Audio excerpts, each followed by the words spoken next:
some people think doctors just do, the 8 hours. I've seen some doctors need to 12, 13 hours. Yeah, absolutely. And that could be stressful on yourself, on the family, on everyone. Mm-hmm. So I appreciate you coming down today, joining me on this podcast. And if you just want to kind of introduce yourself, who you are and what you do, and then we'll navigate from there. 100%. So I'm Rahul. I'm an endocrinologist, which usually is met by an so a type of specialist doctor that deals with hormone medicine. So when people think of hormones, they generally think of going through puberty, I suppose. They generally think of, say, medications that you might use at the gym. Say people think of testosterone, people think of cortisol nowadays. That seems to be doing the rounds on TikTok. There's probably about 1,000 hormones in the body. There are probably... That's a lot of hormones. That's a lot, and we don't know them all, and we don't look after them all, but there's probably about 50 or so that are implicated in disease that we're going to be doing testing for regularly. And probably only a few of them, maybe 4 to 5, actually account for the majority of endocrine disease. So probably the one that I deal with the most is a hormone called insulin that people probably have heard of as a medication that people take for diabetes. But insulin is generally the prime hormone that drives diabetes, with exception. Insulin, it's a hormone that sends glucose, sugar, into our blood cells. So sugar can't get into our body cells, not just our blood cells, of course. It can't get into our entire body's cells without having essentially a key to open the lock on the outside of these cells that opens the door that allows sugar to get into our cells. And sugar is the prime fuel of our cells. So without insulin to unlock the door to allow sugar to get into our cells starve. So the original descriptions of diabetes, and people would have heard of types of diabetes, and we might touch on that later, but the original description of the first children generally that had diabetes, and of course, in retrospect, this was type 1 diabetes, was these kids would waste away. They'd be 4 or 5 years old, and this is more than 100 years ago, this is 150, 200 years ago. These kids would suddenly, out of the blue, start just losing weight. And they'd be hungry as anything. And they'd be going to the toilet. They'd be urinating a lot. And yet, despite eating food, they would just sort of disappear and eventually, unfortunately, within a few months, generally die. And, people 200 years ago would put this down to, some sort of spiritual attack or similar.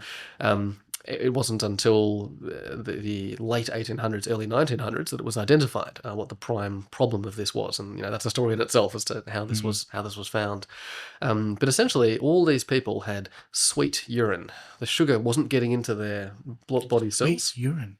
Sugar urine, in fact, and people would notice, observant physicians anyway, would notice that these people who were wasting away, that they'd wee, and their wee would attract ants. And so they'd call this disease diabetes, which means fluid getting through the body quickly, because these kids generally would unfortunately urinate a lot. Diabetes mellitus, you may have heard that second word of the word diabetes. Mellitus means sweet. So sweet, lots of urine. And that's where the name has come from and stuck ever since. Now, that's a potential, even today, sort of initial indicator of the condition. So, kids that eventually end up getting diagnosed with type 1 diabetes may still present in the same way, producing a lot of urine, losing weight despite being really hungry, just smashing Coke because their body is starving for sugar. And so their brain is telling them, find sugar. I don't have any fuel. They're trying to do that, but yet without insulin, that sugar cannot get into their body cells. And so diabetes is probably 80 to 90% of the burden of disease that endocrinologists deal with. There's a number of other conditions that we deal with, but that's the main problem. That's my specialty, and so that's probably what we're going to focus on today. Yeah. How dangerous is diabetes? That's a question with a variable answer because it depends on the type and severity of diabetes. Talk me through because I know there's types of it. So talk me through the types. Yeah, absolutely. There is. Absolutely. So most people would have heard of type 1 and type 2 diabetes. There are also many other types that don't have a sort of a number type name attributed to them. We'll talk about those two main types first and then perhaps touch on some of the others. In type 1 diabetes, the immune system, so people would have heard of autoimmune conditions, the immune system attacks the pancreas. Pancreas is an organ that most people may not have had much to do with. It's an organ that sits just behind the stomach, just under the diaphragm, under our lungs, and it has two parts to it.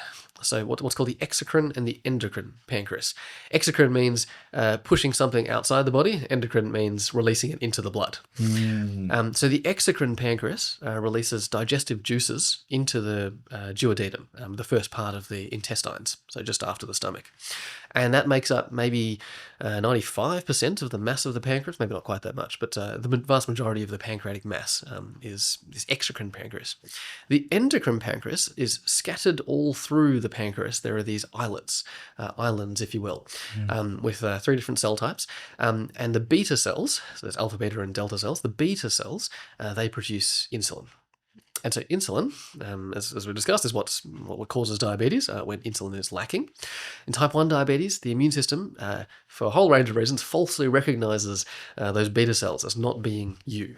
And so it attacks them as if they were bacteria, viruses, fungi, and tries to destroy them, and achieves that. It takes a long time for it to completely eliminate all the beta cells.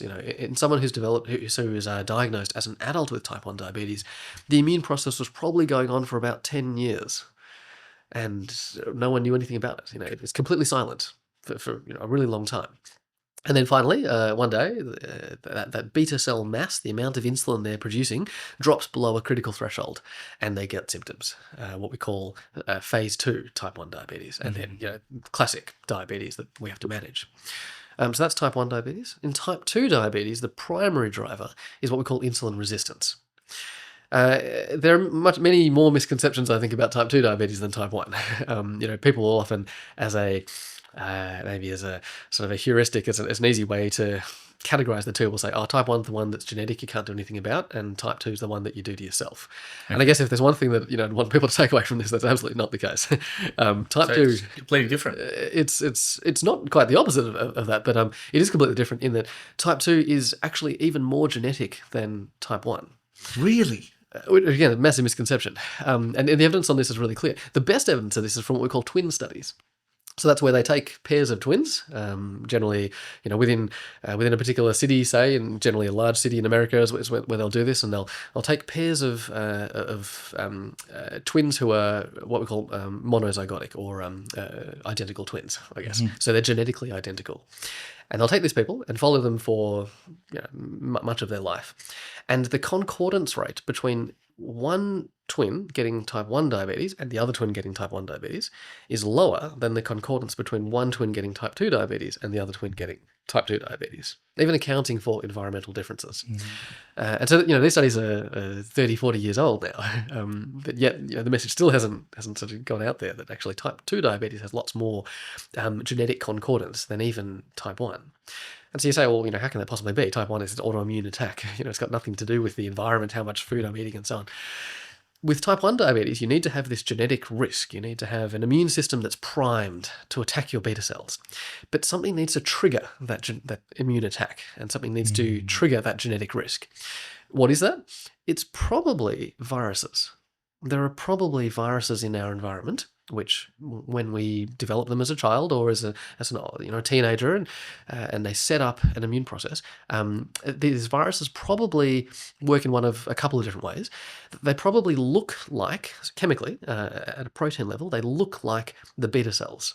And so because they share a protein signature, when the immune system attacks these viruses, it gets confused. In someone who's genetically susceptible, it thinks that, hang on a sec, this protein, I've seen that before, actually. I've seen a protein that looks like that before, but I thought it was just me. But actually, this is clearly a viral protein.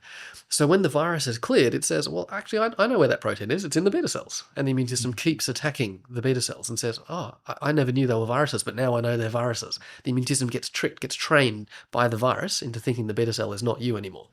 And that's probably the main mechanism. There are other more complex mechanisms that even I don't fully understand. We'd have to ask an immunologist about that. But, that's their specialty area. That's probably how it happens. In type 2 diabetes, the genetic risk is that your beta cells are genetically vulnerable. So on this earth, there are many thousands of what traditionally might have been called races, people who are ethnically different, and people have grown up. Their ancestors have grown up in different food environments, and it just so happens that people from particularly Southeast Asia and South Asia, the Horn of Africa, and Polynesia have beta cells genetically, which are less strong, if you will. That they are the genetics are such that the beta cells are more susceptible to being overloaded by having to work too hard. Now, any organ can have to work too hard, and our genetic sort of level of fitness of all our organs is all different. And again, it just so happens that from particular ethnicities and particular families, your genes may be such that your beta cells are just not able to survive having to work particularly hard, as well as, say, someone with a different ethnicity. And they run pretty much to a burnout. Exactly. They literally burn out. And that's the medical term we use often for people who've had diabetes for such a long time. Their beta cells are just not making insulin anymore. So in the setting of insulin resistance, remember I mentioned that was the prime driver of type 2 diabetes, and insulin resistance occurs when our body has excess calories. So when our cells, our muscle cells and our liver cells in particular, say, hey, I've got enough carbohydrate, I've got enough glucose, I've got enough energy to do what this body is asking me to do. Then if you eat more calories than what your body requires, Fatty foods, yep. But not even fatty foods, sugars, carbohydrates. So again, not even sugars. If you literally just ate what you might think of as healthy carbs, wholemeal, sourdough, multigrain bread, let's say, a healthy carb, by all means. But if that is all you ate, and if you ate 8 to 9 megajoules. The average Australian eats 9 to 11 megajoules of energy per day, so 9,000 to 11,000 kilojoules. People might be more familiar with that term. If you're eating your daily caloric intake of just a really healthy carbohydrate and your body is at its set point, then that's excess carbohydrate for your cells. So your cells say, oh, too much. Your beta cells are making insulin. The insulin is going to those cells and it's saying, hey, take this carbohydrate, take this glucose. And the cells are saying, no, I've got too much. I've got enough, rather. And that's where pretty much the battle starts. That's where the battle starts. Exactly. So now the cells say, hey, I don't need as much. So fine, you're telling me, your beta cells, you're making insulin, that hormone, you're telling me to take up the carbohydrate. I don't want it. So the cells stop listening to insulin. The receptors that are there to listen to insulin, the cells say, well, instead of having 10,000 receptors on my surface, I'm going to only show you 5,000 receptors. So there are fewer doors to let sugar come into the cells. I'm just not going to take up as much sugar. So if the cells aren't taking up the sugar, then where's the sugar got to go? There's only two places it can go. The one part of the body that doesn't rely upon insulin, with some small exceptions, but the major organ of the body that doesn't rely upon insulin for sugar to get into it is the brain. So even if you don't have insulin, you don't go into a coma straight away. You don't become unconscious straight away. Your brain has insulin-independent pathways for allowing sugar to come into the brain. And the brain can only run on sugar. So your brain cannot produce energy from protein or from fat. It relies upon sugar. So that's the main medicine for the brain. It's the main fuel for the fuel. Correct. It's the only fuel for the brain, in fact. Now, the brain regulates the amount of sugar that comes through. But if the rest of the body is saying, no, I don't want that sugar, then the sugar is being forced at a slightly higher rate into the brain. What's the risk of that? There's probably not too much negative outcomes of that particular pathway, but suffice to say that the brain cannot significantly increase the amount of sugar that it takes up. It knows how much sugar it needs. You may, as a brief aside, you may be familiar with studies where they'll take a person and put an EEG on them, so something that assesses the amount of brain activity, and they'll get them to just sit and meditate And they'll get them to do something really intense, like, drive a race car around a racetrack, and something that's physical as well as mental kind of thing. And the amount of, the difference in energy consumption in the brain between those two scenarios is surprisingly minimal. It's not nothing, of course, you consume more energy in that environment, but your baseline amount of energy that your brain's using when you're not sleeping is not that different to the amount of energy that your brain uses to do, highly stressful tasks. So the brain's consumption of energy can't really change. And so why that's important is, if that's the only organ where you can push more sugar into, and you can only push a little bit more, then the sugar has nowhere to go. And so the sugar stays in the blood. And hence your blood sugar goes up. And that's where the problems arise. So you may have heard of some of the problems of blood sugar. Outside the body, sugar is sticky. Inside the body, sugar is sticky as well. And if there's too much sugar in the blood, your blood gets sticky. And blood clots? Obviously a bad thing. You get blood clots. Now, the rate at which those blood clots occur is, it's not like you suddenly start getting blood clots straight away as soon as your sugar goes above 20 kind of thing. But, a normal person's sugar level, someone that doesn't have diabetes, and that person may go on to develop diabetes, but someone who doesn't currently have diabetes, of course, when you're not eating anything and you haven't eaten anything for at least 4 hours, that's what we call a fasting sugar. So that should be, if you don't have pre-diabetes or diabetes, that should be less than 5.6. 5.6, 5.7, people argue about where exactly the threshold is, but that should be, we'll take it as 5.6. So that's the regular... It's your fasting sugar, yeah, where it should be. There's 5.6 millimoles. We use different units in Australia and other parts of the world. We use millimoles in Australia, millimoles per litre. When you're consuming carbohydrates, so let's say you've consumed carbohydrates within the last 2 hours, or what we call a postprandial glucose, or a random glucose, just done randomly at some random time. If your glucose metabolism is completely normal, then your sugar should be less than 7.7. And if you have diabetes, then your sugar will be more than 11, or it'll be 11.1 or higher. So to not have diabetes, your sugar needs to be less than 11.1. Someone that has diabetes may have sugars much higher than that. But what are some of the levels? So people might be picked up for the first time with mild symptoms when their sugar level is 15 to 20. Which is much higher than what's normal, I must say. As an aside, though, the vast majority of people in Australia are diagnosed with diabetes when they have very few or no symptoms, because nowadays we're really good at screening for it. You do a work medical, you'll get a diabetes test. You go to your GP with some vague symptoms. They'll do a whole lot of tests, and they'll almost always do a diabetes test. So we're really good about checking for diabetes nowadays. We still miss diabetes in a proportion of the population. We still don't diagnose it. But we're pretty good at picking it up asymptomatically. But people that, let's say, ignore the symptoms or signs, or put them down to something else. What are some of the symptoms and signs? For example, let's say myself, what are some of the symptoms and that I should be looking out for? Yeah, so if you currently don't have any concerns for diabetes, then the way in which symptoms occur is, and we'll get to those sort of severe consequences of blood clots and things. I don't know, we realize we'll left that hanging. But let's go back a couple of steps. The way that you develop symptoms is because the sugar level reaches a certain level where it's now no longer able to be managed by your normal organ systems. So the first thing that it overwhelms is the kidney's filtration ability. If there's more sugar, then sugar is what we call an osmolyte. An osmolyte pulls water along with it when you have a membrane. And so suffice to say that sugar has a water pulling power, and it can do that in the urine. So if there's more sugar in the urine, it pulls more water into the urine, and you have more urine, diabetes, increased urine. And that's the first thing that people usually notice. I go to the toilet more. They might notice that the urine in the toilet is a little bit frothy. They might notice that the urine smells a bit sweet. That's generally a later sign. But remember also, the reason that there's sugar in the blood is because the sugar is not getting into your body's cells. Correct. So your cells have less energy. So people often notice fatigue. They often talk about a bit of brain fog. Sometimes they notice visual changes because when the sugar is high, the rate of sugar entry into the two chambers of the eye, the anterior chamber, which is quite insipid fluid, or the posterior chamber, which is quite viscous, what's called a vitreous humor, quite viscous fluid.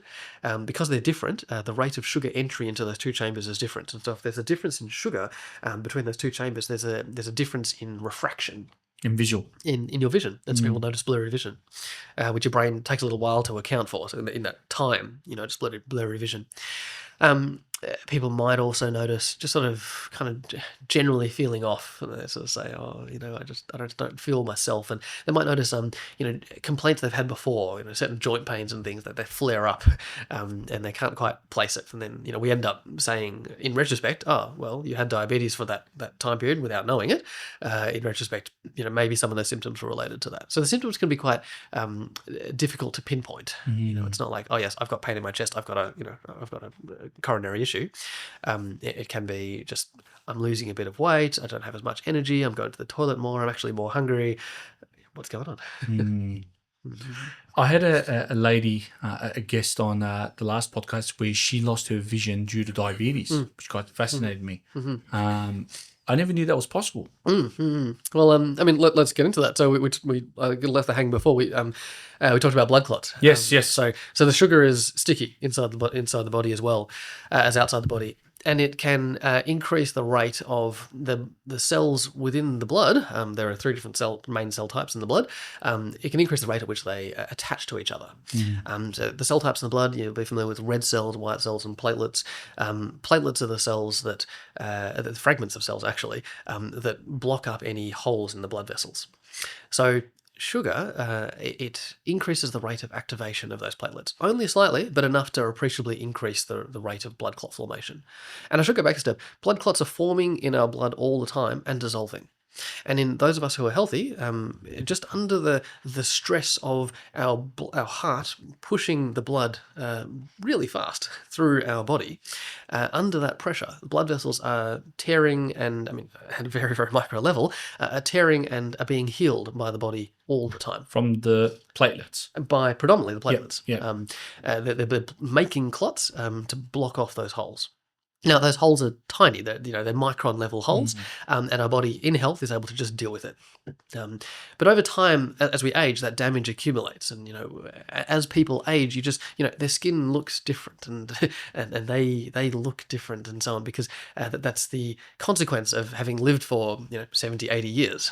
It's our body just cannot maintain the same rate of healing it was able to when we were younger.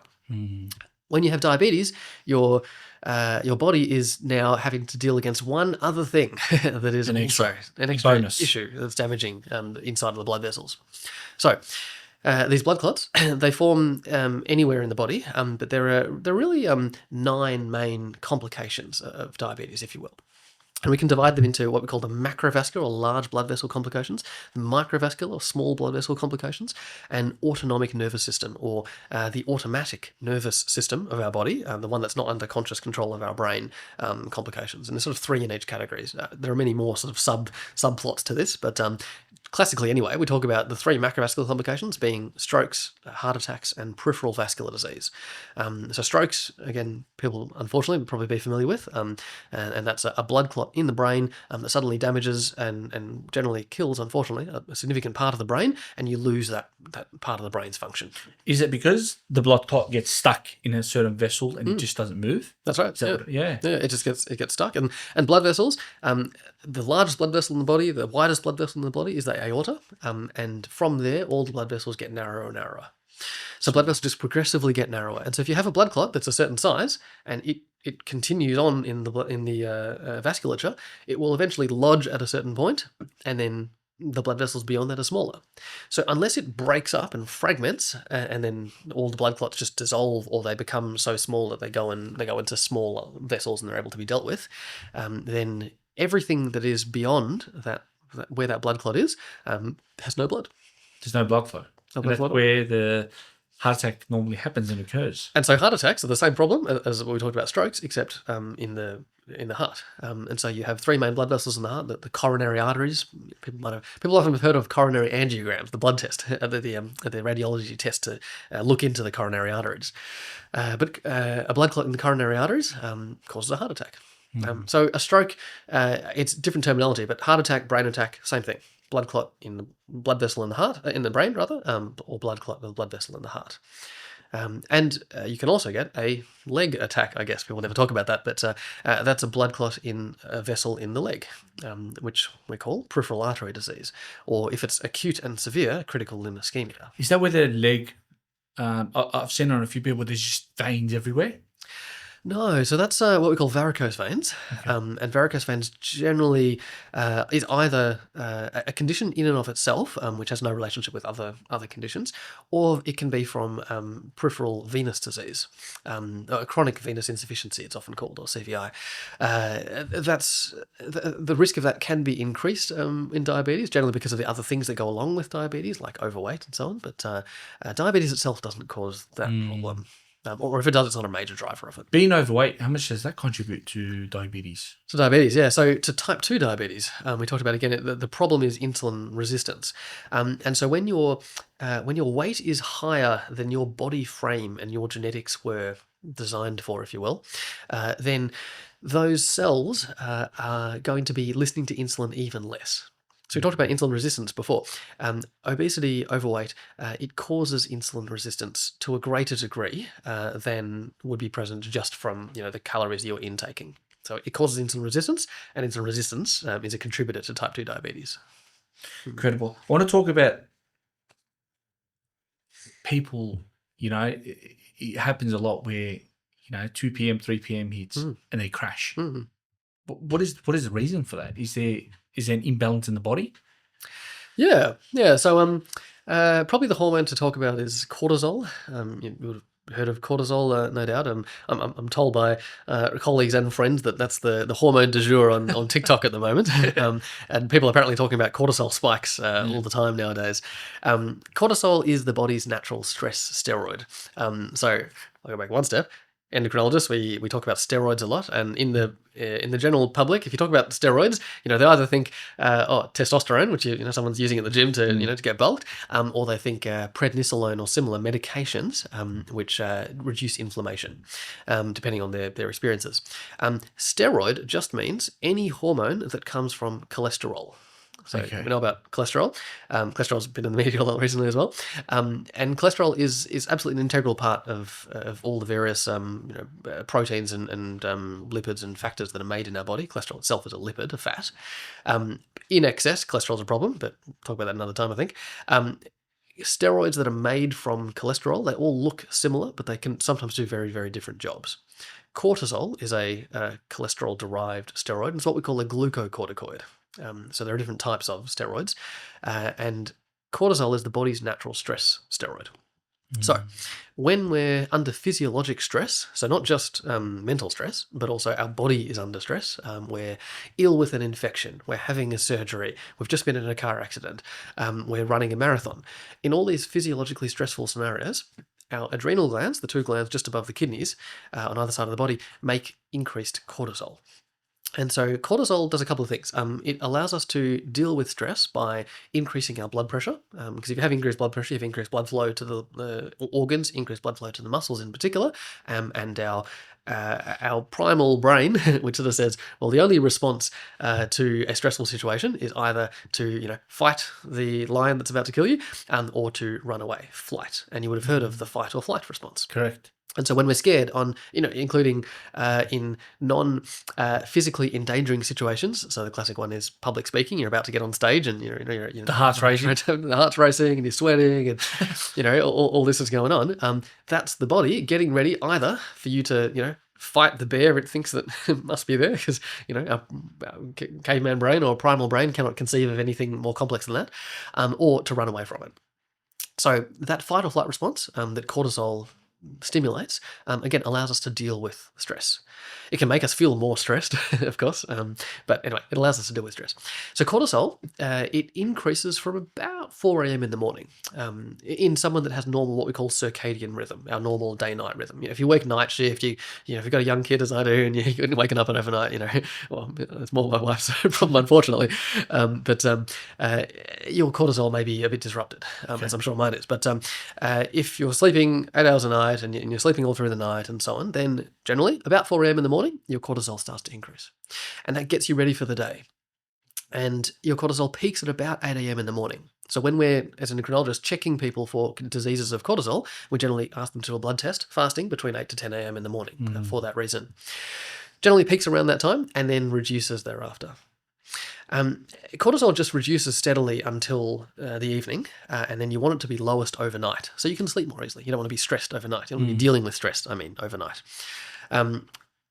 As well as cortisol being on the downward slope at around 2-3 p.m. in the morning, 2-3 p.m. in the afternoon, as you alluded to, there are a couple of other physiologic processes that also tend to have their nadir, their low point around that time point. And another one is glucose. So if you've consumed breakfast or you've consumed lunch, and then you get a bit of a glucose spike from your lunch, and then your body deals with that glucose, and then you're now in what we call a postprandial or a rest and digest state. And your cortisol is also on the way down, and maybe you've had a coffee a little while ago as well, and you're on the way down from that, then the coalescing of those and a couple of other hormones we won't talk about at that same time point is what generally results in that afternoon sort of slump. And humankind has known about this for thousands of years. And, if you go to Spain, people have a siesta at around that time because they just take advantage of that it's just natural jump. It's just funny. It's just like as soon as you hit 2-3 p.m., you're just yawning and you just instantly crash. It's like, where did my energy just go? And what I find strange is when I eat, I get very lazy, which I find very, very interesting because when I like to do a lot of fasting. When I'm fasting, I get more energy. The moment I eat, I crash. And it might depend a little bit on, it depends on your physiology, of course. It might depend a little bit on what someone eats. In that if you're eating, paradoxically, relatively healthful foods, things that take longer to digest, so more protein, more whole carbohydrates, seeds, for example, then those things which are good for you and absolutely better for you in the long run, because they take longer to digest and because they don't give you a sudden hit of energy, and your body is having to divert blood to your what's called the splanchnic circulation, the blood vessels that supply blood and take back the nutrients from the intestines and from the liver, because that blood has been diverted. It's being diverted in a small part away from the brain, and certainly away from your muscles. And you're doing something that's really healthful for you in the long run. But someone who has a less healthful lunch, say, and Macca's, fries, in particular, really easily digestible carbohydrates and the sugar in the Coke, then they get a sugar hit. And that sugar hit happens at around the same time as the cortisol's on the way down, and in someone else, the sugar would be on the way down, so they feel better. And so that can be a relatively powerful, psychologic reinforcement that, hey, when I eat healthfully, as you just described, I don't feel so good early on in the afternoon. I feel a bit tired and I feel a bit run down. And I'm like, oh, okay, well, is this food really healthy for them? Would I eat Macca's? Yeah. I'm ready to go. Yeah. Now, maybe I feel pretty bad, at 6-7 p.m. because I've come off my sugar high. But, I'm not associating that with the Macca's that I ate, 6 hours ago. I'm associating that with other factors. So they can be powerful reinforcements to unhealthful behaviours, unfortunately. Things that are healthy for us are sometimes don't always feel the best for us. Yeah, and then it takes you to the whole topic of food. How important is food for, say, diabetes, to avoid diabetes? Because, we live in a day and age where we're really relying on takeaway, unfortunately, whether it's Uber Eats or whether just going around the corner, just grabbing something fast to eat. How dangerous is that for the body and for diabetes? Yeah, for sure. So we talked about type 1 and type 2 diabetes before, and there are other types of diabetes as well. But for anyone with diabetes, if there is an imbalance between your current body's mass and the amount of calories that are within each of your cells, And the amount that your body was sort of genetically destined, designed to be able to consume and manage. If there is an imbalance, then your beta cells are struggling.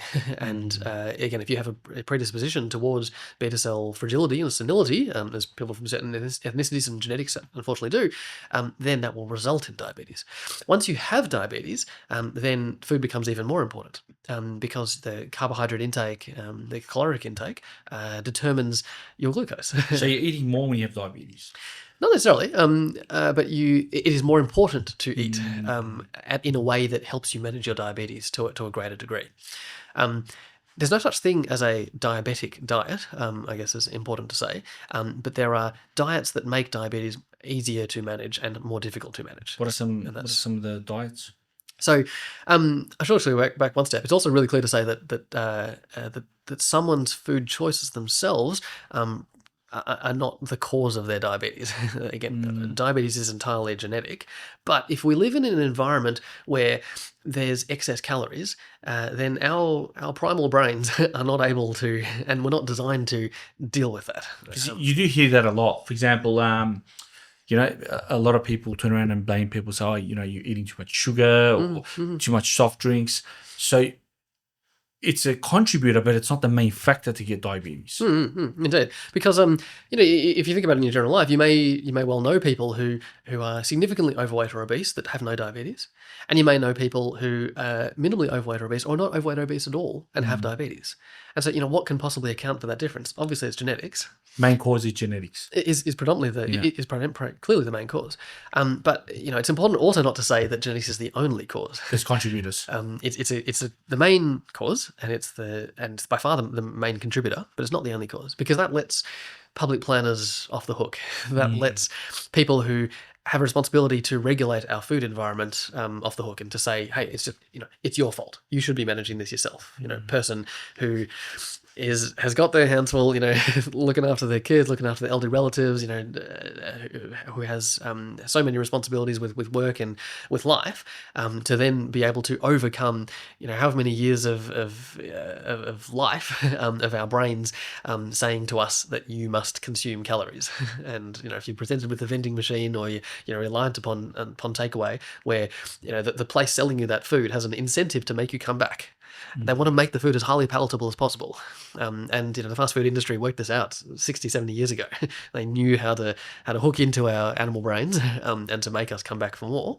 It is not fair to ask people, and we as doctors shouldn't be asking individuals to overcome that. We should be asking our society to overcome that. Now, individuals need to do what they can do within the constraints of their environment, but it is a whole of society problem.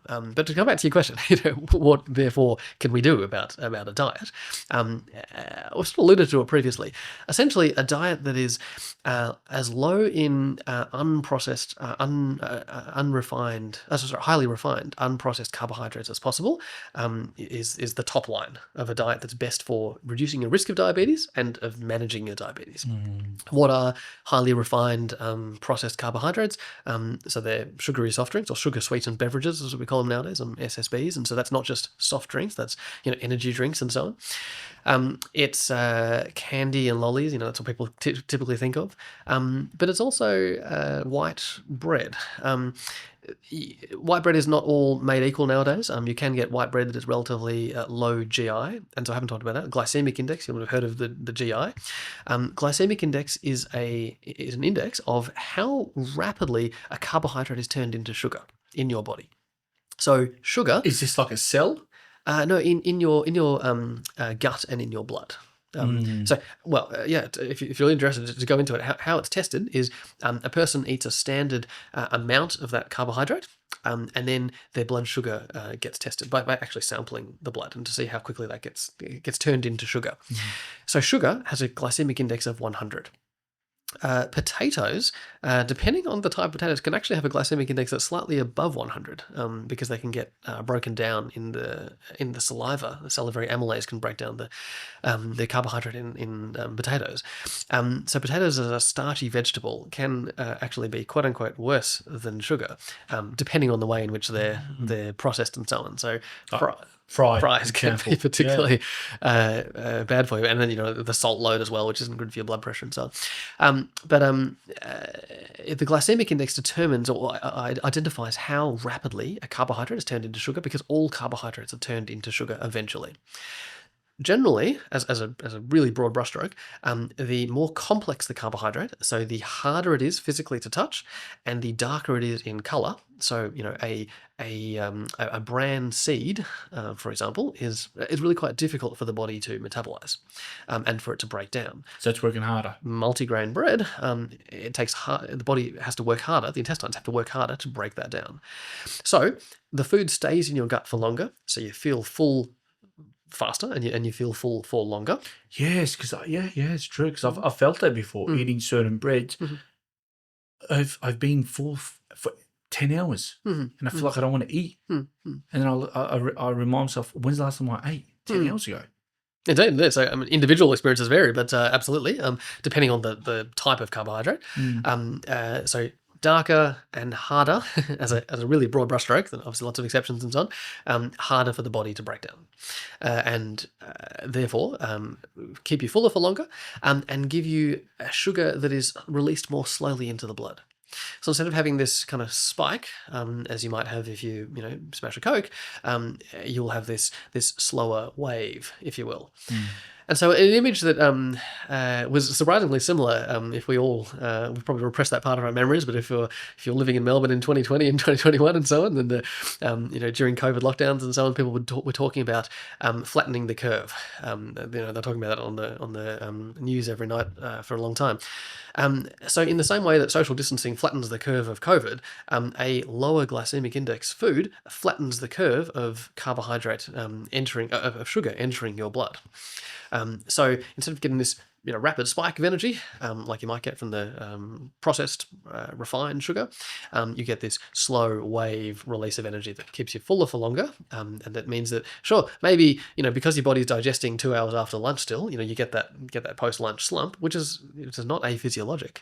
That's quote unquote normal to some degree. You're going to have sustained energy all the way to dinner, and you're not going to be crashing then at 7 o'clock and wanting to therefore have a higher carbohydrate dinner, because that's what your brain says. That's what's going to make you feel better. So that's I guess the first rule, if you will.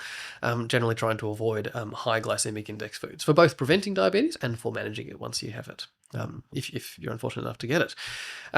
Then I guess sub rules are what's generally really good for us, and it's not rocket science at all, are fruits and vegetables, and vegetables in particular. And so the old, I remember learning in primary school, you meant to have five servings of vegetables a day and 2 servings of fruits, and that hasn't changed for hundreds and thousands of years, because you get fiber, which again slows down your digestion. You get all the B vitamins and so on that you need, and as well as trace elements and what have you. And you need to eat a range of fruits and vegetables, just like you need to eat a range of other foods and processed foods. That rule holds true. And then protein. Protein's very much been, I'm told, in social media nowadays, and people talk about protein maxing apparently. And protein is absolutely the building block of our cells. You can overdo protein like you can overdo anything. You can overdo water. But with protein, generally, we're recommending between 1 to 1.5 grams per kilogram of body weight per day. So the heavier you are, the more protein you need, because the more of you there is, and the more your body needs to replenish that. And protein is a non-preferred energy source, but it can be used as an energy source if needed. So if you're not getting enough energy from other sources, healthy carbs and healthy fats, then your body will start to use protein, or break down protein. Mountaineers talk about the death zone, and that's when you're at a certain level where your body's not getting enough oxygen, and you're not able to support your metabolic processes enough, just because you're in such an extreme environment, that your body starts to break down protein. And if you stay in that death zone for too long, you die, unfortunately. So in the same way, in general free-living community environments, not even extreme environments, if your physiology is such that you're not getting enough energy from preferred sources, carbohydrate and lipids, then your body will start to break down protein. Mm. And so where that's relevant is, and we haven't talked about it yet, but the medicine du jour in diabetes at the moment are GLP-1 receptor agonists. So, and everyone's heard of Ozempic, everyone's heard of Mounjaro. How dangerous is that? Because I've been hearing that a lot, and there's a lot of people that are using it. Mm-hmm. Mm-hmm. How dangerous is it? It's only dangerous if you yourself are at risk. Well, let's go back a little bit. What is Ozempic? Yeah. Good question. So, Ozempic is a brand name of medication called semaglutide, or a chemical called semaglutide. There are other, and it's a type of medicine called a GLP-1RA. There are other medicines in the GLP-1RA class. In Australia, the approved ones are semaglutide, liraglutide, exenatide, and tirzepatide, and dulaglutide or dulaglutide. There are left 5. I believe lixisenatide is also approved.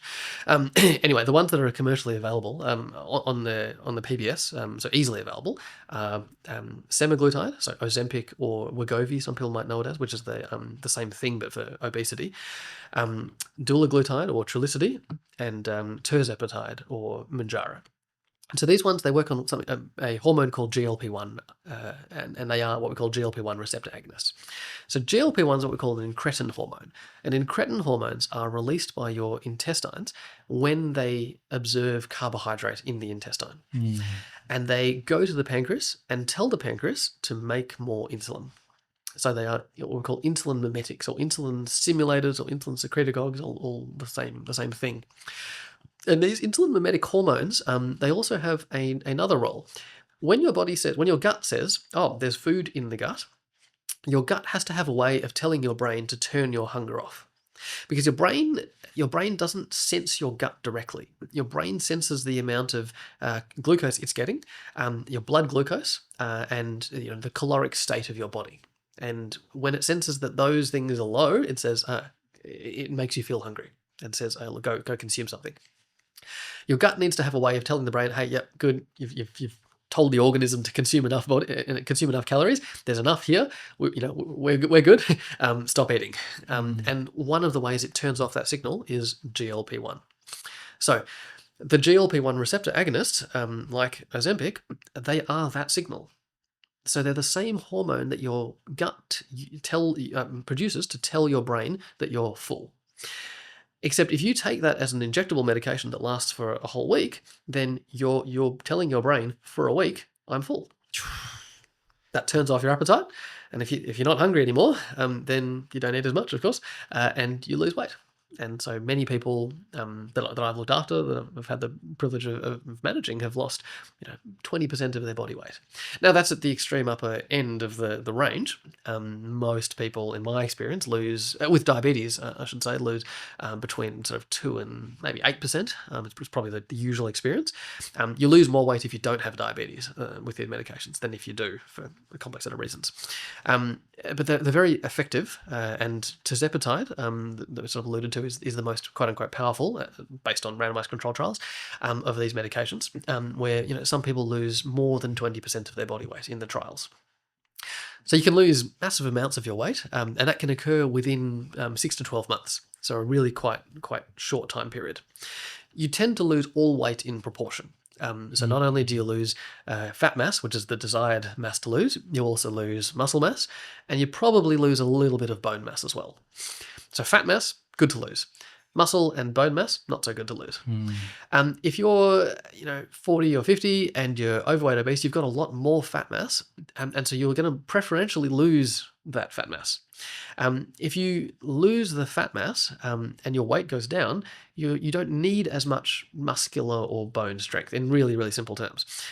So it's not noticeable often that you've lost a little bit of muscle mass, because you're not having to cart around 150 kilos, say. You're only having to cut around 130 kilos if you've lost that amount of body weight. So good, you don't really notice it. Okay, fine, no problem. But if you're 80 and you haven't got that much fat mass to speak of, and we're using this medication to treat your diabetes, because it's an amazing diabetes medication, or group of diabetes medications, then you lose the fat mass. There's not that much fat mass to lose. You also start losing the protein and the bone mass. And I've heard other colleagues sort of talk about it as if their 80-year-olds were entering the death zone, so to speak, on the peak of the mountain, because suddenly they don't feel like eating, So then they're not getting the caloric replacement, and their body is now starting to consume their protein because the body is not getting enough energy. They're in absolute energy deficit. And that's not good for us long term, obviously. It means we lose muscle mass. Those people who are vulnerable, and I'm talking about sort of 70 to 80-year-old generally, older people who are not particularly overweight or obese, and they're the ones who are at risk of adversity from these medications. Generally, your 40 to 50-year-old people, even people who don't have diabetes, not even really overweight, obese, but they just want to lose a little bit of extra weight. And I'm absolutely not suggesting that this is an approved indication of these medications, but people do use medications for that reason. Want to lose a bit of weight before they get married, or just want to feel better about themselves or something, and wanting to lose a couple of kilos. Yeah, this medication does that, and there are generally few risks. It's a prescription medication, absolutely needs to be done under a doctor's supervision, but that is what is happening nowadays. It is those people who are older, who don't have much muscle mass to speak of, who, if they start losing muscle mass with these medications, then are at increased risk of falls, are at increased risk of a range of age-related diseases, and it can, in that age group, paradoxically accelerate aging, if you will, not at a molecular level, but at at sort of what we call a phenotypic level. But I guess that's probably a bit too much of an aside to get into. Do you feel like sugar is the new cigarette? I feel like it has been for some time, for maybe 20 years odd. Have you, in your being in a hospital and doing a lot of research, do you see an increase in diabetes in people? In the last 30 years? Paradoxically, diabetes in Australia, diabetes, well, not paradoxically, but and maybe it's because our messaging is working, but diabetes, the incidence has leveled off in the last 3 to 4 years. It's that AIHW, Australian Institute of Health and Welfare data, which I'm familiar with because I've looked at it recently in the context of doing some research. Diabetes was increasing from the 1950s. Our records were not as good as they are nowadays back then, but certainly from the 1970s up until about 2017, 2018. And then it was very much plateauing. It probably reached a peak, the incidence per year, somewhere between 2018 to 2022. And I'd have to refer to AIHW data to tell you exactly where that was, but around there. And it certainly for the last couple of years has plateaued. Hasn't quite appreciably gone down as yet, the incidence, but if current trends are to continue, then that's probably what will happen. So, we may well, as a society, have reached peak diabetes incidence. But that's the incidence. That's the number of new cases diagnosed each year. People don't die at the same rate, so the prevalence is only increasing. So the proportion of people in our society, unfortunately, who have diabetes is going to continue to increase for many years yet. Yeah, because of diet, food, takeaway. It's a scary place where we're headed to when it comes to food and processed foods. Everything's just fast-paced. Everything's sugar. How much can the body handle? Indeed. Like you were explaining before, it comes to a level where it's just like, I can't handle anymore. So it starts to enter the body. Enter the blood, exactly, yeah. What is the most difficult form of diabetes that's really dangerous? Yeah, look, I guess all diabetes has the potential to be dangerous, and there's with every disease, there are factors that we as doctors can't always appreciate that mediate severity. And so two people can have the same condition, and one can have terrible complications from it, and one can have few complications from it. And we have a good idea what most of the important factors are, but there are some factors that are probably genetic that we can't readily appreciate. So with that aside, in general, type 1 diabetes is more difficult and more complex to manage than type 2. With exception. And people with type 1 diabetes, remember, they need insulin or they die. And there's no two ways about it. Insulin is necessary to keep someone with type 1 diabetes alive.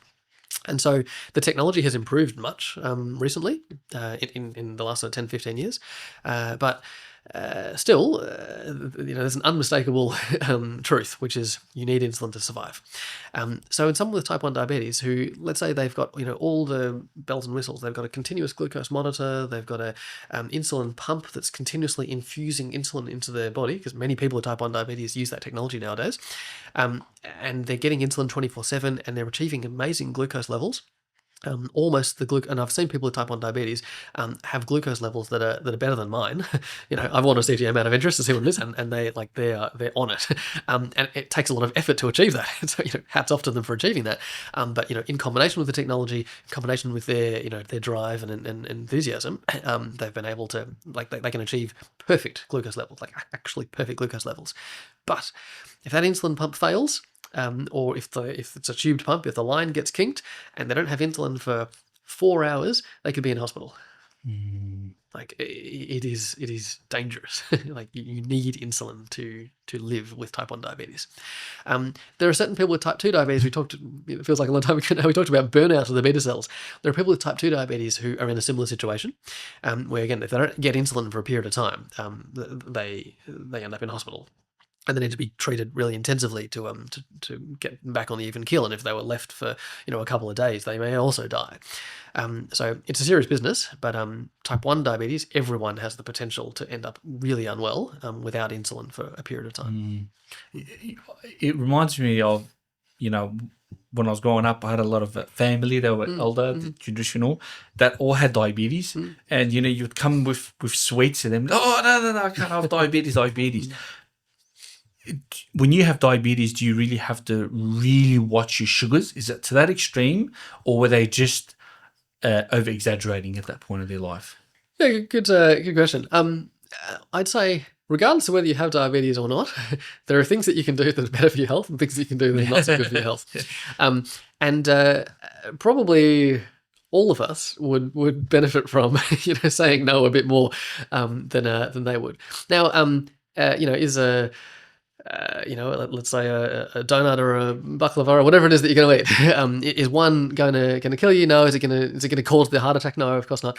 Is that thing going to be the thing that causes the stroke? No.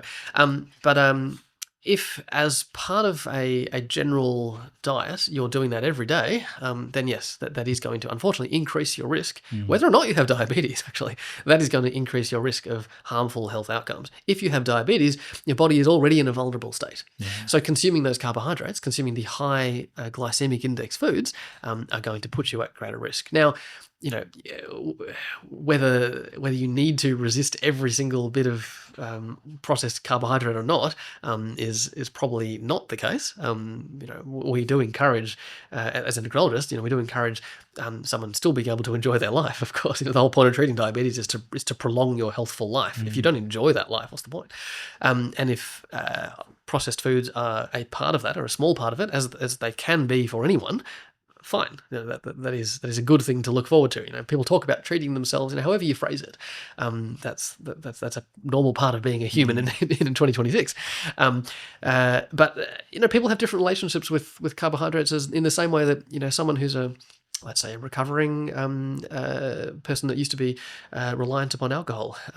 And some people will say, I can have a drink every now and then, but I know where my limit is, and if I go over that, I'm done. That's not a good place for me to be in. Others will say, look, I've recovered from being dependent upon alcohol. I cannot touch alcohol. And if I so much as have a pot of beer, I'll fall off the wagon. Is often phraseology that people use. So people, same with cigarette smoking. I've quit, and I cannot be in the room with people smoking, or I feel like I need to have a cigarette. And I know if I have that cigarette, I'm gonna be smoking again for months. Same thing with sugars.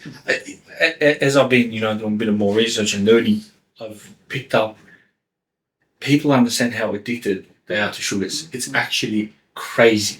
Actually. And I never knew how dangerous sugar was until I got older and realised there's a lot of harm from sugar, excessive sugar. Mm-hmm. And it's not something that causes you much harm, or really any harm at the point in time, but it's something which you have to have been exposed to for years and years and years, that causes you problems.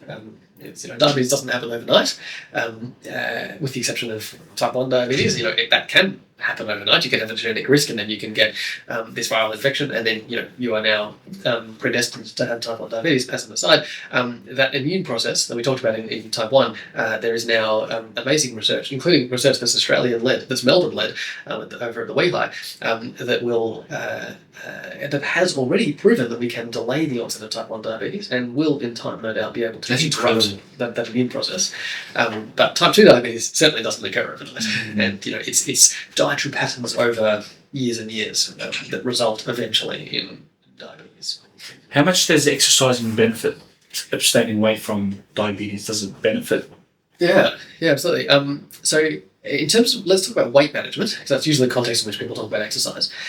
In weight management, diet is 90% of weight management and exercise is 10%. So exercise is a small contributor to weight management. And which diet is different to what most people intrinsically think.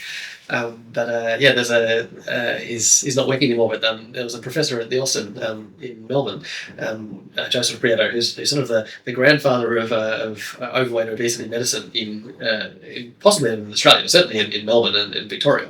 He the privilege of learning from him as a medical student. He's taught to generations of endocrinologists as well as medical students, and he has these slides where he sort of goes through the entire sort of basic science in just in one lecture of 50 years of research and the so-called OB mice and so on, and all the studies that kind of prove this. And he has this slide that's sort of probably burned on the retina of generations of Melbourne University medical students, where exactly it's diet is 90% of weight management and exercise is 10%, but exercise is just as important for your health. So on the very next slide he shows that diet is 50% of your sort of general healthful, when we talk about diet and lifestyle management, and exercise is 50% of maintaining your general health, because exercise has many other benefits other than weight management. So to come back to your question, for diabetes prevention, exercise is probably more than 10% and diet is not quite 90%, but it's maybe 75-25.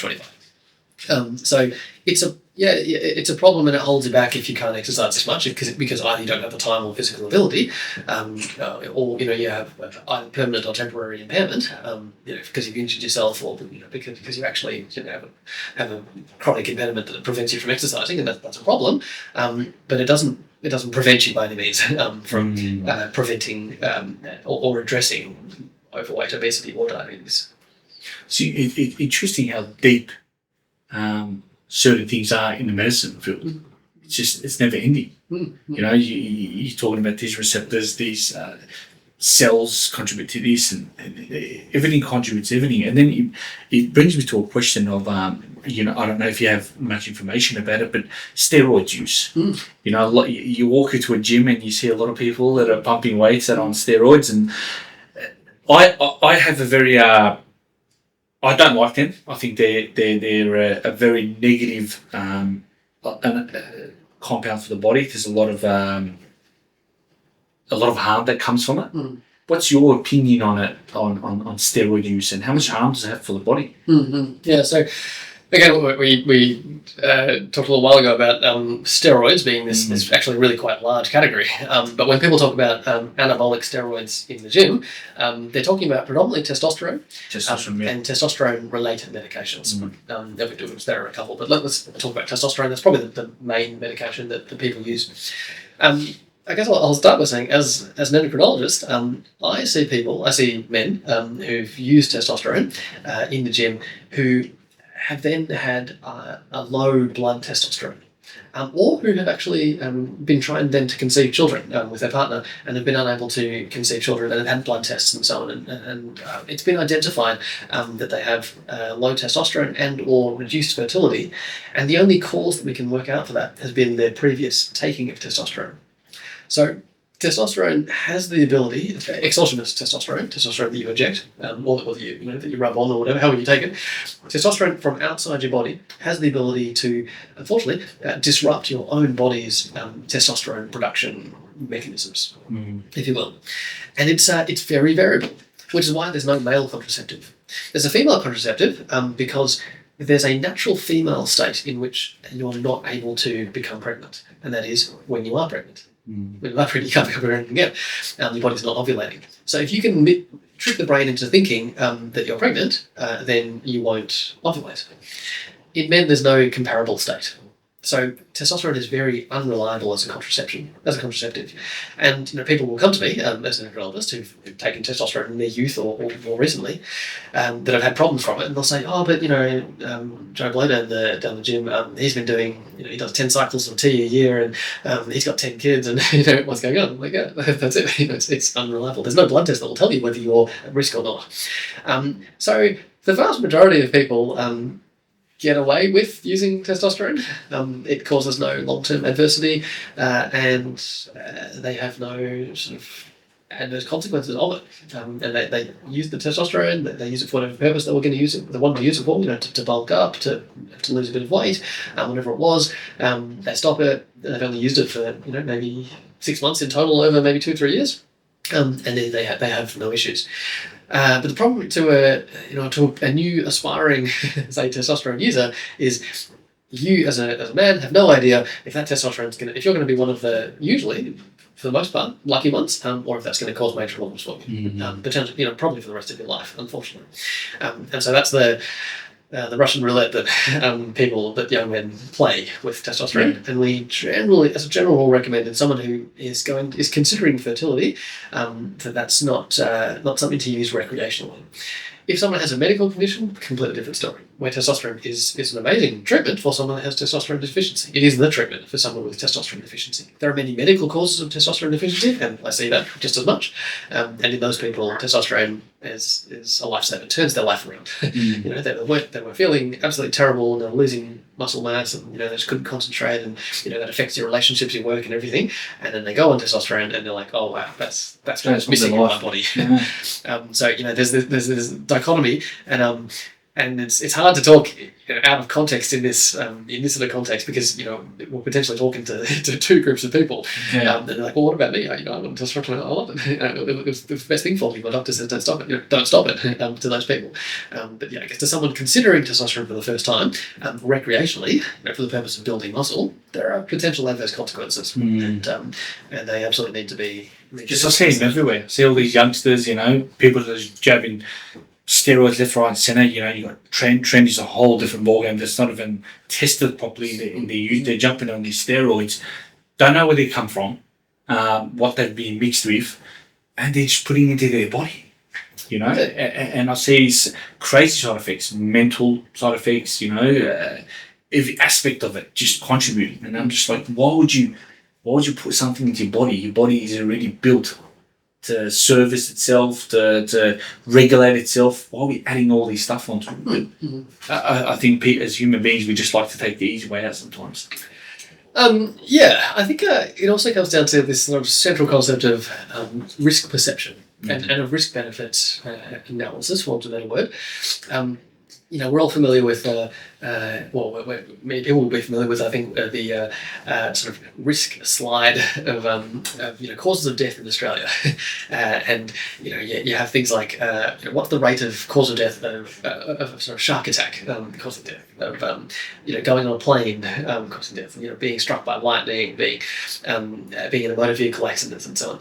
And, the thing is, when we are aware of something that is highly emotional, like a plane crash, like a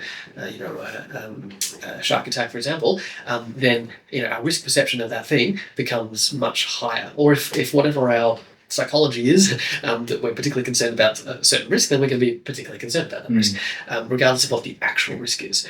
And you can go through life looking up the risk to everything and trying to be as evidence-based as possible, but no human can, or I think should actually do that. There are some risks that we need to be aware of, for example, like the risk of sugar, that really do affect our life, that affect our everyday decisions, that are not that difficult to overcome, and therefore something that we should be managing. And then there are some risks that are highly emotive, but perhaps they're not something we need to modify our life to try and avoid. But I guess I raise all that because if you go to a gym and you see a whole lot of people using these things and they look perfectly healthy and normal to you on the surface, you're like, what the problem? Yeah. I know that these people are all fine. Enable. So that recency bias makes it seem like it's potentially makes something seem like it's safer than it is.